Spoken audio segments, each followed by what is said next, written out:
Welcome to another episode of the TGC Canada podcast, Worship God. Hey, thanks for joining us today. My name is Jody Cross. I'm the lead pastor at South Shore Bible Church in Barrie. We've got a couple of other great guys along with me today. This is Rob Brockman, worship pastor at Cornerstone Baptist Church in Aurelia, and all the way from the West Coast, fully open, non-masked, and fully free. Pat Sabel, worship leader, pastor at Midtown Church. Good to see you guys. Good to be here, Jody.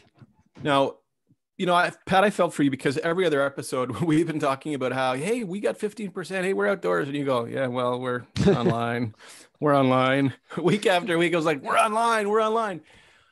And a church plant, you're launched, man. Woo! Want to just celebrate that with you guys. That's Unbelievable. Great. Yeah, it's so good. It was just, I don't think anybody even knew what to do on Sunday. It was the first Sunday where there was no bars that were on the pews saying you can't sit here and you can't sit there.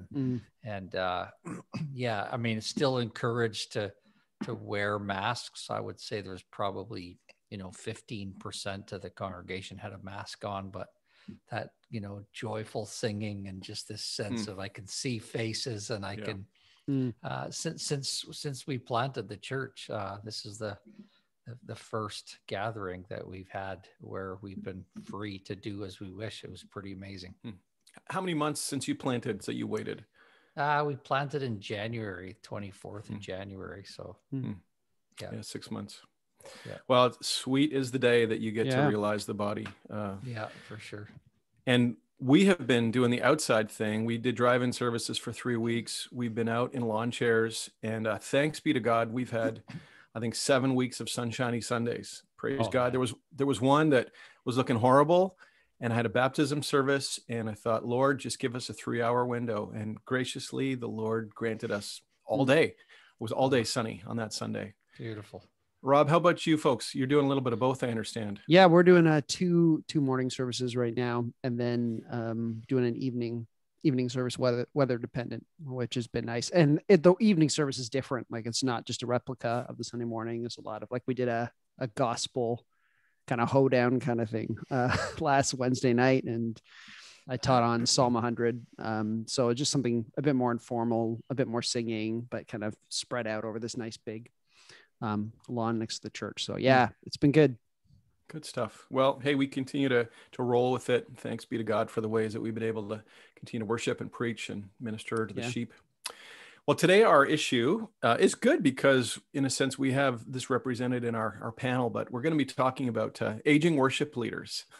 Pat, that's you and I specifically. Yep. I'm aging too. I'm just not aged, but I'm aging. I think you're aging. You're aging slower than we're aging, I think. Yeah. Pat, maybe we'll hear about your story someday, but at a certain point, you just realize that there's more in the rearview mirror than there is in front of you. And so there's a lot of people who have been at this a long time, maybe who are up in the years. And specifically, we're going to deal with the issues today around those who are older, what you aging worship leaders can bring to the table, what you have to teach younger leaders in your wisdom. And we also want to just talk about what older worship leaders need from younger leaders and how they can be encouraged and helped to grow and to keep going. As you think about the scriptures, I was thinking about Psalm 71, just talks about the generations. And in the New Testament, we hear this idea of passing the baton. Psalm 71:18, the psalmist says, "So even to old age and gray hairs, O God, do not forsake me until I proclaim your might to another generation, your power to all those who come." And there's a sense that, we are very aware that we are where we are because a generation ahead of us helped us to step up and to step in. And now we're serving as older aging worship leaders, but there's also a generation behind us. We want to think about that. And then I love this for older age people. Psalm 92:14 says, "The righteous shall flourish like the palm tree and grow like a cedar in Lebanon. They are planted in the house of the Lord. They flourish in the courts of our God." This is a great part. "They still bear fruit in old age. They are ever full of sap and green." And what a great promise that is for people who are older in ministry. Think of people like Joshua and Caleb who had the strength, great strength of young leaders, young warriors when they were in their 80s up into 120 years of age. And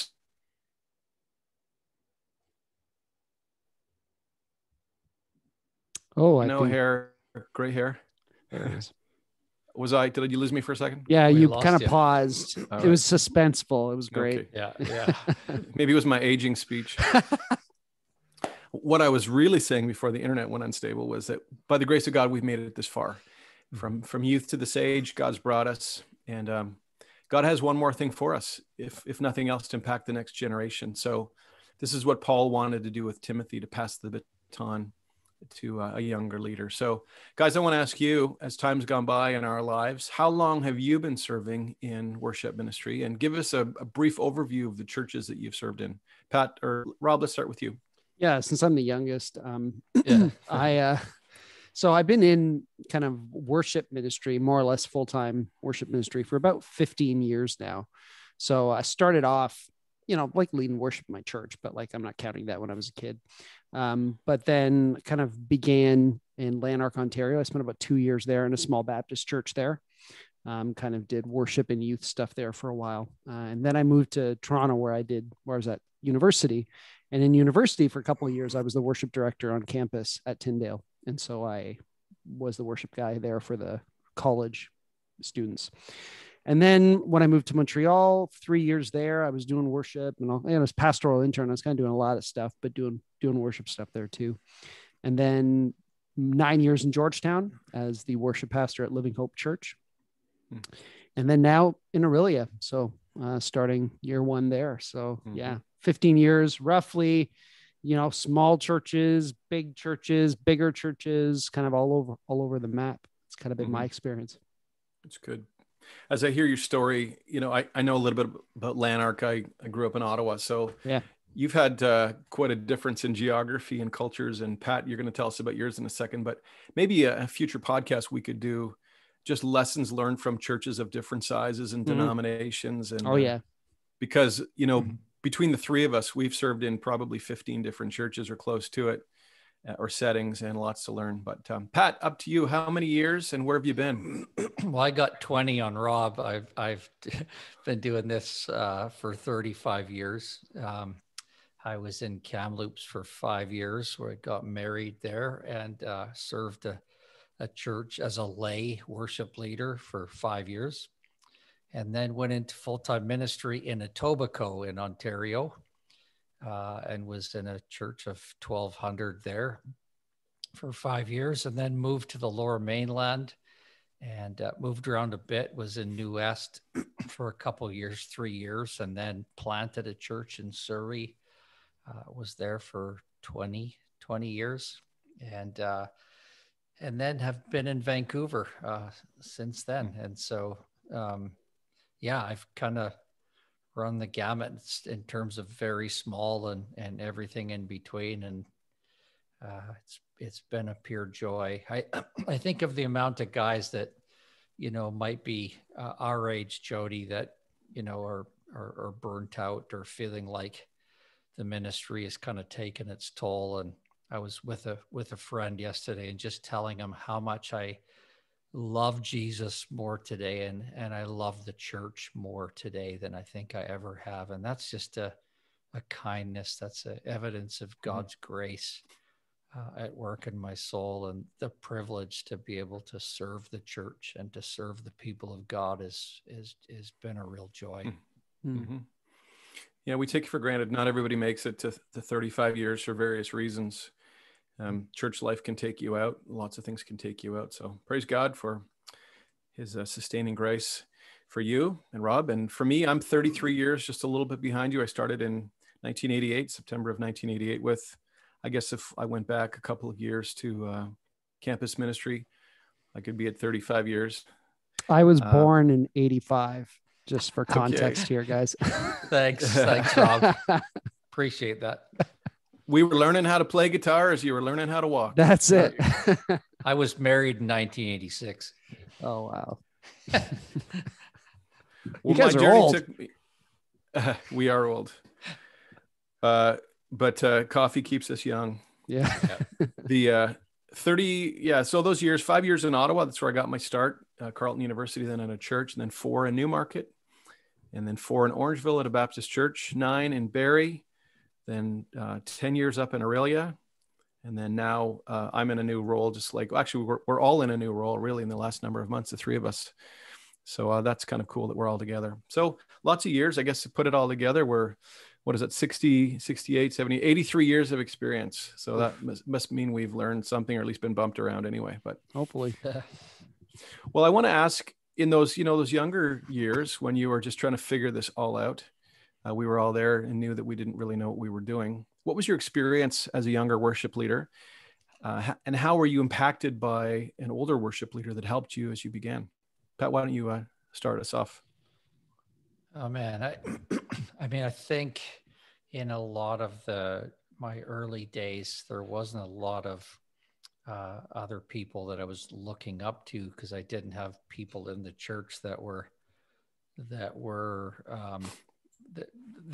really felt that they had that gifting or whatever to mentor or.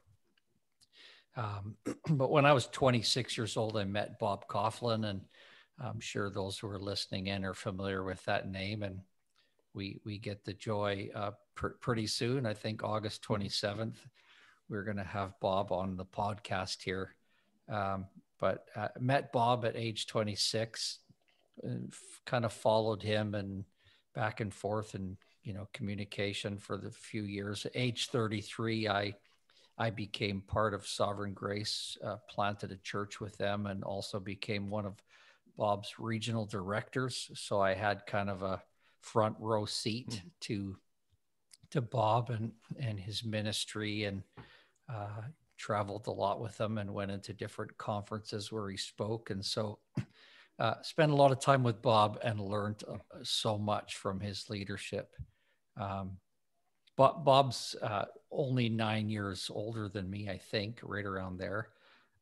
But in terms of just ministry and his craft, just far, far wiser. I think Bob got really tired of me over the years, just the amount of questions that I would ask. And I would say that to young worship leaders, like, if the Lord brings someone into your life, don't be afraid to ask. There's no such thing as a bad question. Yeah. Ask as many as possible, and come alongside that person and look for all the ways that you admire about the things you admire about them, and seek to emulate those things in your life. So I would say Bob was probably one of the greatest mentors that God gave me early on as a young man. Good. Rob, how about you? Way back when, 15 years ago? Yeah. My story's interesting because, like, I didn't have anyone. I grew up much like as a musician. I'm totally self-taught. Like, I didn't have these kind of people in my life. Like, I didn't work at a big church where there was a worship pastor and I was a worship leader on staff.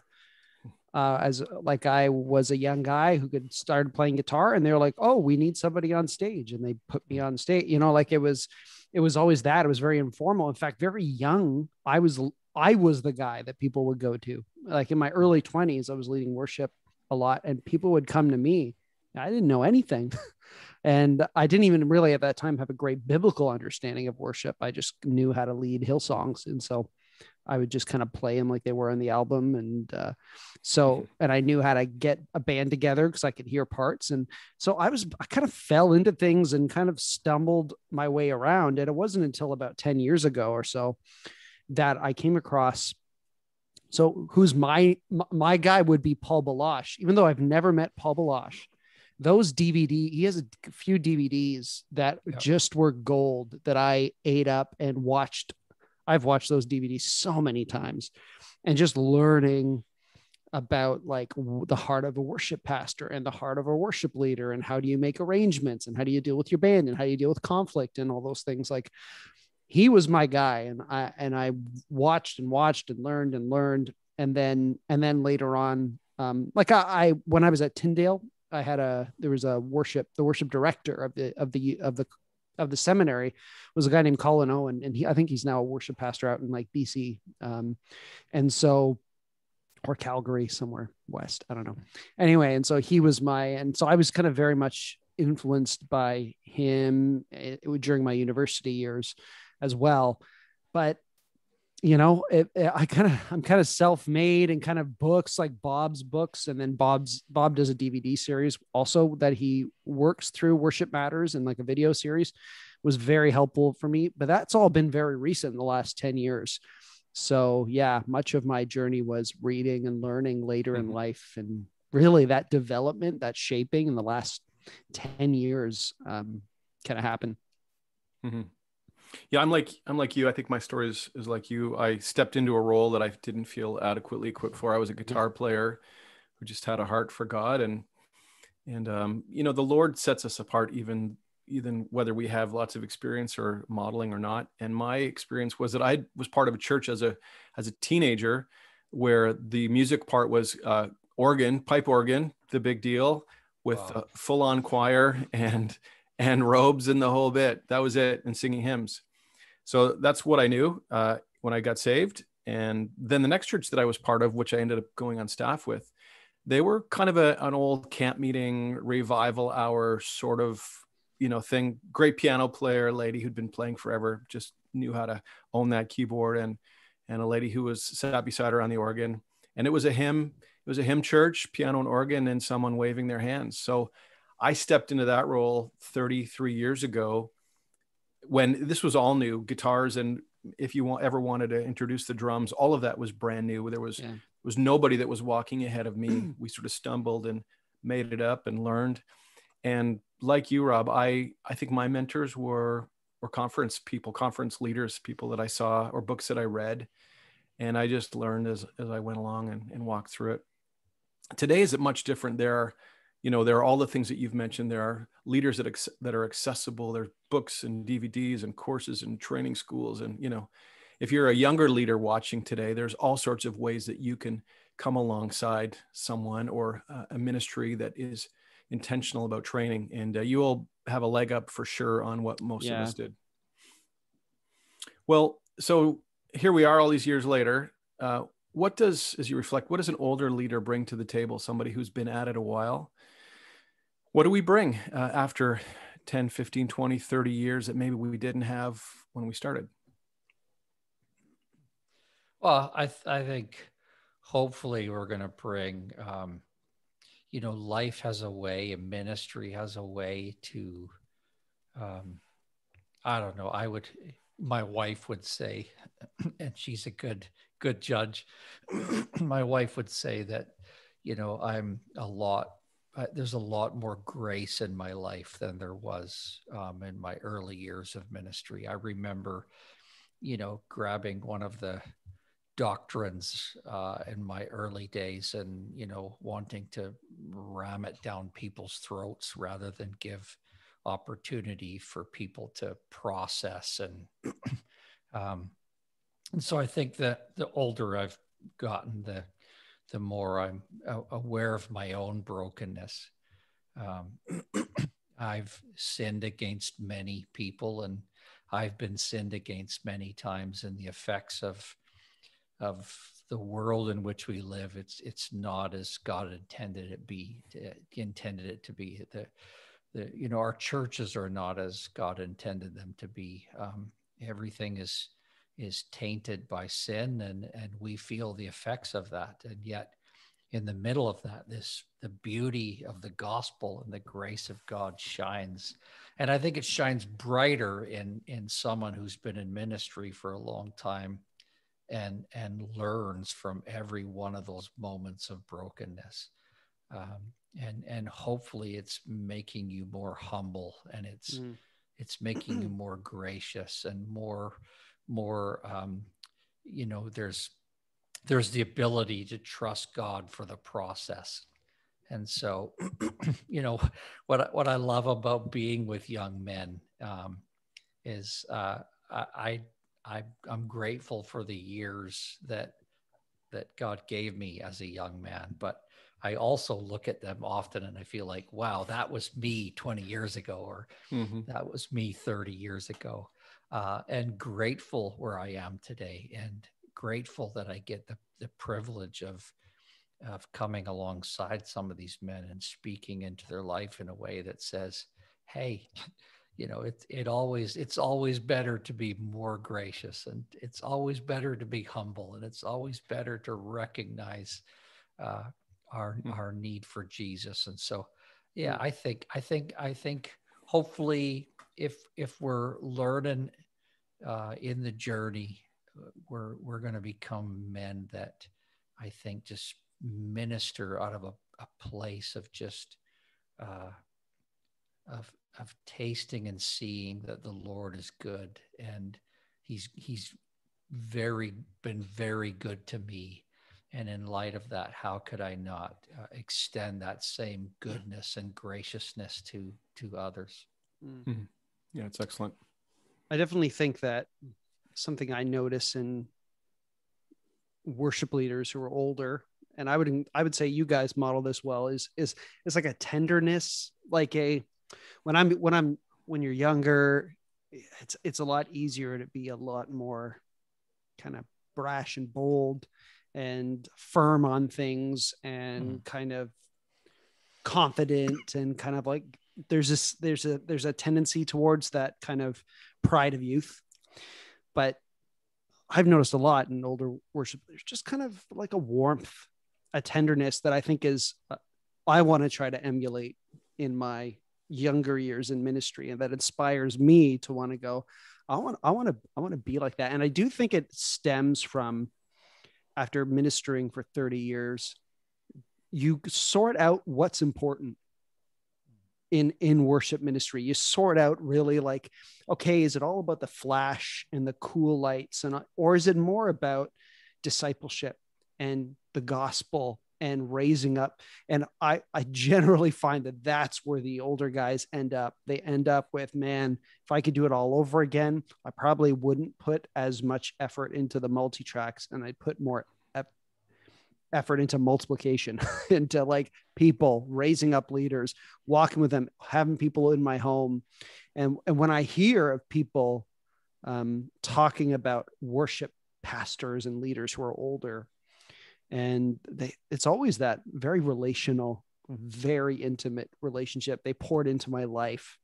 And so I think that is definitely, man, what a great benefit that those who are older can bring to the church, especially in worship ministry. That kind of gentleness and that tenderness that comes from kind of getting the right priorities in line.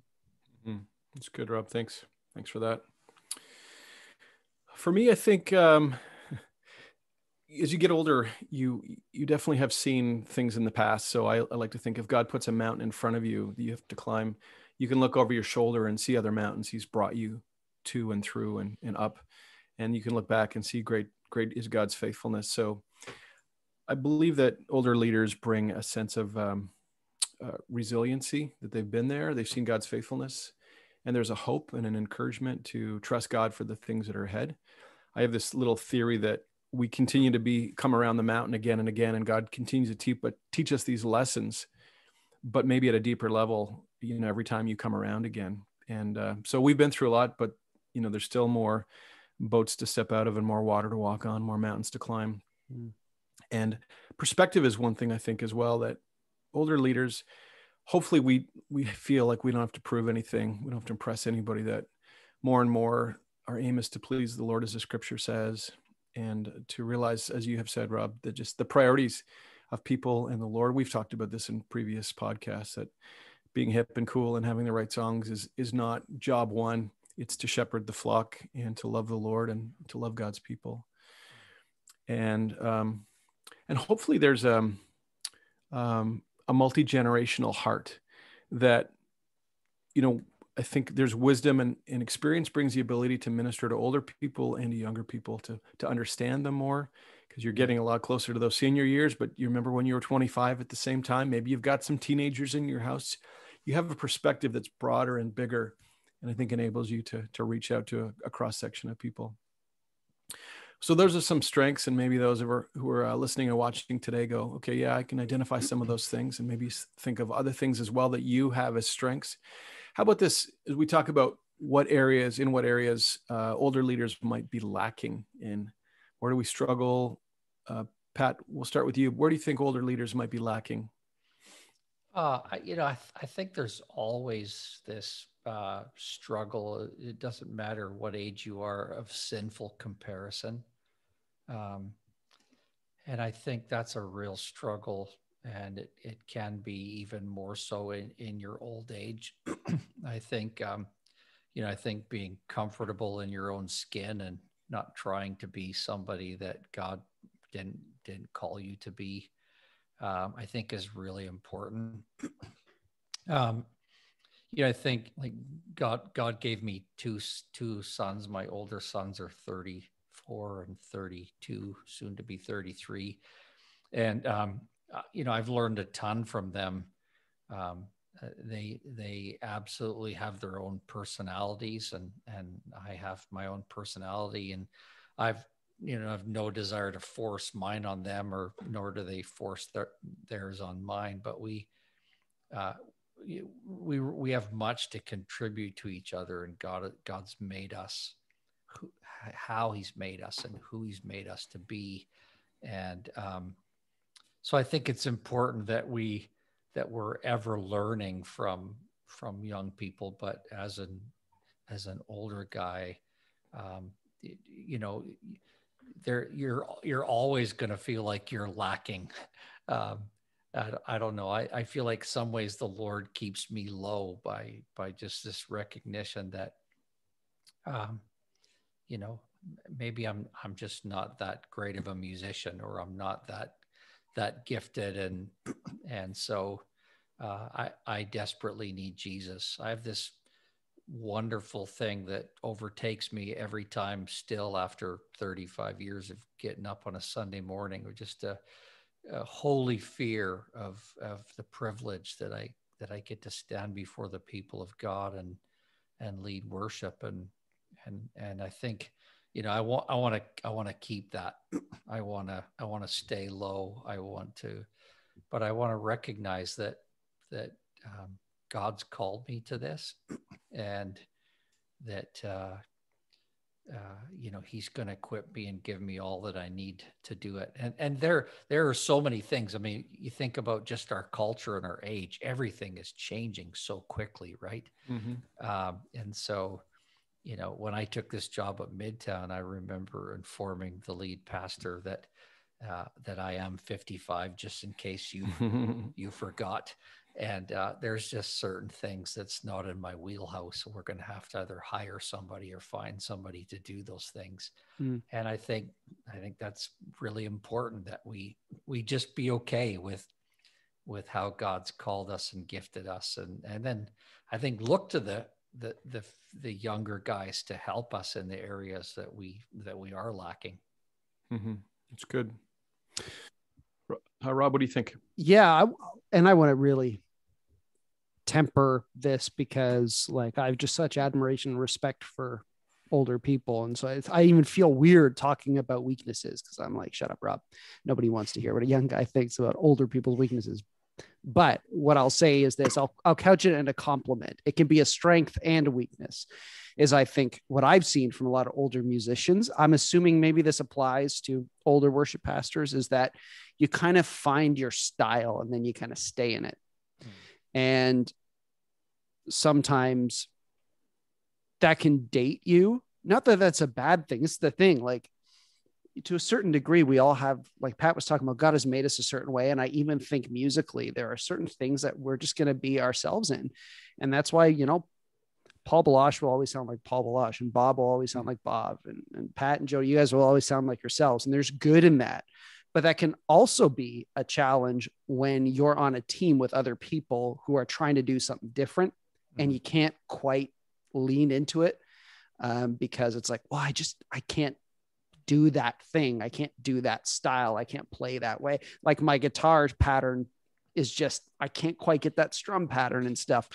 I think it becomes this idea of teaching an old dog new tricks. Like, I think sometimes that can be the case as you get older. And I even see it in myself, like styles of playing and styles of, my electric guitar sounds, are dated to when I was in my 20s, and now they're not modern anymore. And now this, like, I'm not really up to date, and I'm still young, but I'm still noticing that I'm even getting stuck in my own pattern. So I think that it can be a positive, but it can also be a negative. And generally, I think that is good, and we need that. And I think we need people who reflect something and own that, and they become known for that kind of thing.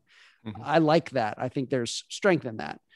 You don't have to reinvent yourself. Sometimes it's kind of embarrassing to see older people wearing ripped jeans and trying to be cool, and you kind of go, that doesn't really work, so we don't want to try to fake anything, right. But it's a positive and a negative, I think. Mm-hmm. Yeah. It's like the electric guitar player who's still playing the dotted eighth edge guitar riff 25 years later. Yeah, exactly. That's the sound that comes out every Sunday morning. Yeah. Well, I will give some true confession here as I think about that. The whole area of technical stuff is a challenge. Technical skills, loops, programming, all of that stuff that seems to come so naturally to younger leaders in their 20s. Either I don't have the time or the brain or the affinity for it. But that's stuff that I would be happy to pass off and delegate and let someone in a ministry that I was part of run with. It's just not something. And it could be a case of, when you're married, you have 4 kids, you don't have the time to be reading through manuals and watching endless YouTube tutorials and then playing with gear. So that's one thing that I personally am lacking, and other people may feel that. And I think another one would just be energy. When you're older, you don't maybe have the drive and the energy that you once did, and the enthusiasm. And there's maybe seasons too, when, if you're kind of a guy in your 30s or 40s and you're running your kids all over to lessons and sports events, and you're pretty tired. I'm almost an empty nester. And so I think maybe my energy is coming back in terms of that kind of thing. But older leaders probably are lacking some of that. So when it comes time to, you asked the question, Pat, maybe you've thought of this. I have too. At some point you are a doer, and then you maybe think, maybe I should become an equipper. And Rob, I know you're thinking about that too already. You're thinking, how can I invest in other people? But if you push that thought to the end, and someone comes to the end of maybe their ministry life, or they're wondering if it's the end of their ministry life, give some advice to older leaders who may be asking the question, maybe it's time for me to hang up the skates, to put my guitar down. When do you think it might be time to do that? Give us some ideas of help us to process that if someone's thinking that. Oh man. Well, I think when it comes to ministry, maybe never. It's just more a matter of how that ministry is what it's gonna look like. Because we're gonna do ministry till Jesus returns, and then we'll I guess we'll hang up the skates then, only to forever be in his presence and no fullness of joy. But it means that our role will change, and I think we should always be holding things loosely. I've always told my worship teams that I get the privilege to do what I do right now, but I hold it with my hands wide open. And I always say, Jesus, there's someone that's coming up behind me that's better, that's going to take my place. And I use the expression that I'm playing the back nine already. And for people that don't understand that, that's a golf term of there's 18 holes on a course, and I'm in the back nine. Maybe I'm playing the 14th or 15th hole, and that means that my game is almost over. And so there should be this real excitement that the seasons that are changing, and welcoming them with joy, that I have the privilege of passing the baton to someone who the Lord has called to take over, and that I'm going to do ministry differently.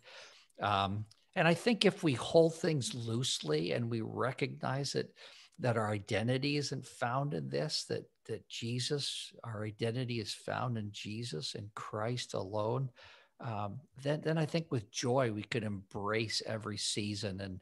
And then, Lord, how do I train the younger guys? How do I come alongside them? How do I see them be do ministry and do better, be more successful than I was?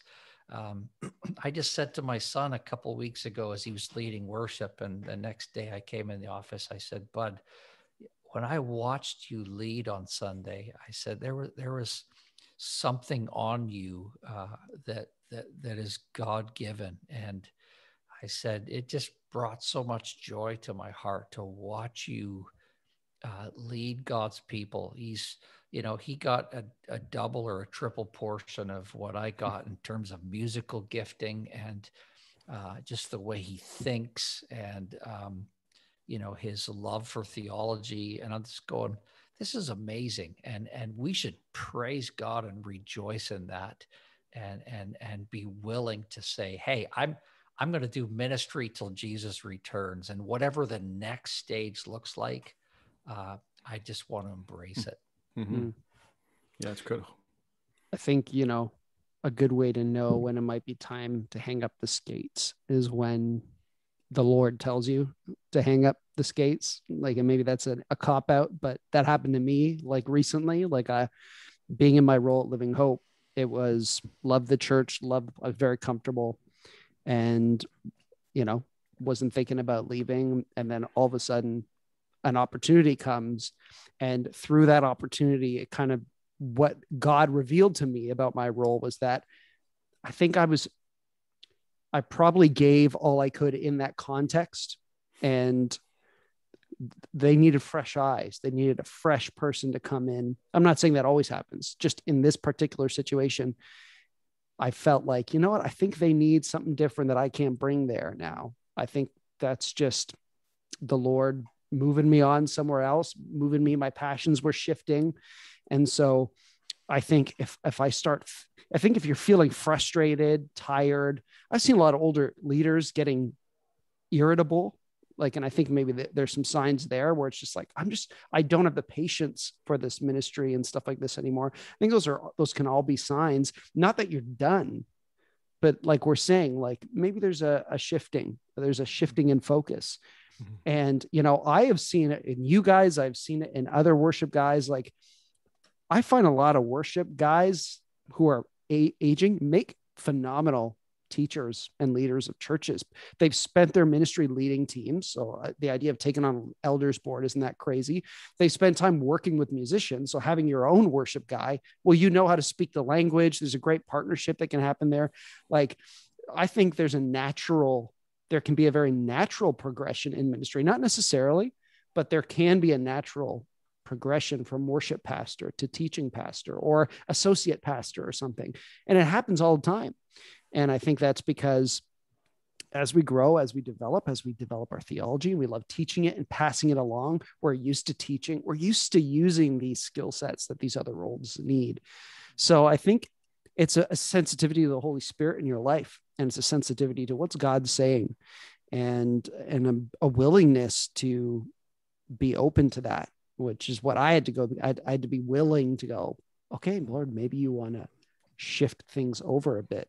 And that's scary also because, we get a certain amount of comfort. We get a certain amount of security in our roles. But I just think of the Apostle Paul, I'm just willing to do all things. I'm willing to do whatever it means, whatever it costs. I'm willing to do it for the sake of Christ. And so that's got to be our heart. Yeah. I think I'd be asking the question, when those thoughts, that restlessness, that discontent, that holy discontentment starts to bubble up in your life, I might be tempted to say, Lord, how can you use me? How do you want to use me? Here I am in the days that I live in and what I've experienced. I'm a bit of a case study in terms of what you just said. So 33 years of really playing guitar, leading worship, and other associate duties. But I'm currently now in a role where I'm preaching 70% of the time, and I'm leading worship the other percentage of the time, 30%. And when I'm not leading worship directly, I'm jumping on a bass guitar, playing electric or something, supporting the people that are. So it's been an interesting transition, and I wondered how would be stepping into a preaching role, a lead pastor role. Pat, this was you too. You did this for a lot of years. Yeah. And so I wondered what it would be like to let go of the direct worship leading, and then picking up a preaching role. But it's going really well, and I don't feel like it's a loss. I feel like it's a gain, and I'm privileged to work with two other people that are leading worship on a regular basis. So I'm living it out in these first 8 months of this new role for me, and so God did lead me into something different, and just I think stretched me in a new way and helped me to use some capacity that maybe I wasn't able to use or wasn't given the opportunity to use just because I was in that role. And so given a different role, new giftings come out. I think, like, I just think about what needs to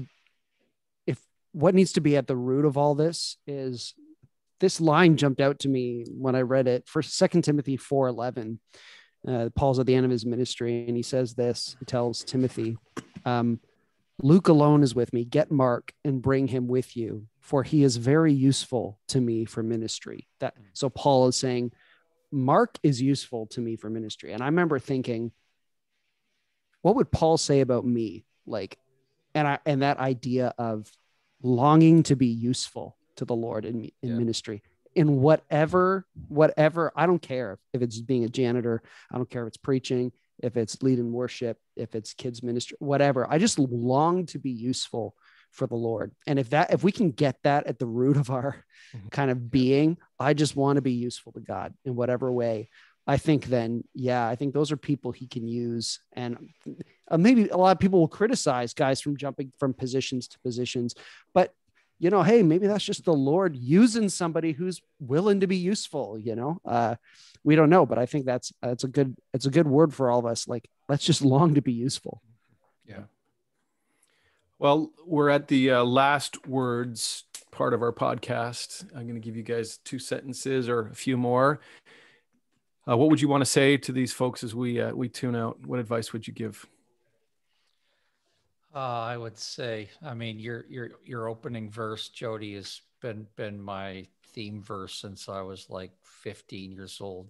Don't forsake me even when I'm old and gray, until I've proclaimed your power to the next generation, your might to all who are to come. And I would say, at the end of it all, I pray this for every aging worship leader, that we could say, when we stand before the Lord, we fought a good fight, and we finished our course, and we kept the faith. And I just want to finish well. I want every young worship leader around me go, I love that guy because he deeply loves Jesus and he loves the church. And I want to be old like him one day and still be loving Jesus and loving the church. Yeah. I think for me, just a word of encouragement to my older brothers in the ministry is, 2 Corinthians chapter 4, verse 7. We have this treasure in jars of clay to show the surpassing power of the gospel. Like these are temples, but they're temples of doom, right? They're falling apart. And we have this wonderful, glorious gospel in them. So aging is going to happen, but the gospel just grows when our weakness shows, right? The gospel grows in power. So we put our hope in that great gospel that, God, Lord willing, we're learning as we more and more and more, and experiencing more and more as we grow. And so, man, the gospel, that's what you're saying, Pat, like the gospel shines, God willing, the gospel is going to shine out of us more and more as we age. And so that's something to celebrate. Yeah. For me, I would say first thing is don't coast. If you're up in years, you've got years of experience behind you, it's easy to settle for status quo. I heard someone say to me once, guys in their 50s, their temptation is just to take it easy and coast to the end. But I would say, don't do that. Don't be that person. Lean in, press into the Lord, lean into your calling and give it all you've got with the strength in you. That is the Lord's strength, the strength that God graciously gives you. And the second thing would be leaning in. If you're still in the role and you still got some steam and some cycles, do a great job at what you do, but make a big priority of your life to invest in younger leaders. Work with them, walk with them, disciple them, mentor them, love them, encourage them, cheer them on, push them forward, step back on the platform, push them forward, give them opportunities, affirm their gifting and their calling, and be their biggest cheerleader. You will bless and multiply your life in so doing, and you'll pass that baton on to other leaders. And as you go, and if God calls you to step out of that role, trust God for the next thing for you. If you're willing to be used, He will use you when you're old and gray. Guys, I want to thank you for your time today, and I want to thank you for your faithfulness, and praise God for His grace in all of our lives, that we're still here some 80 some years cumulatively later. Through many dangers, toils, and snares, He's brought us, and by grace, He will continue to use us and lead us on. And thanks everybody for watching. Thank you for your faithfulness in your local church. Thank you for those who are starting, and you that have a humble heart and want to be teachable, and those of you who have been at it for years and decades and multiple decades, and are just saying, Lord, I want to honor you and be fruitful and faithful. I want, as Rob said, just to be useful for you. So God bless you. We'll see you again, Lord willing, in 2 weeks, and join us again for Worship God podcast. Thank you so much. Bye-bye.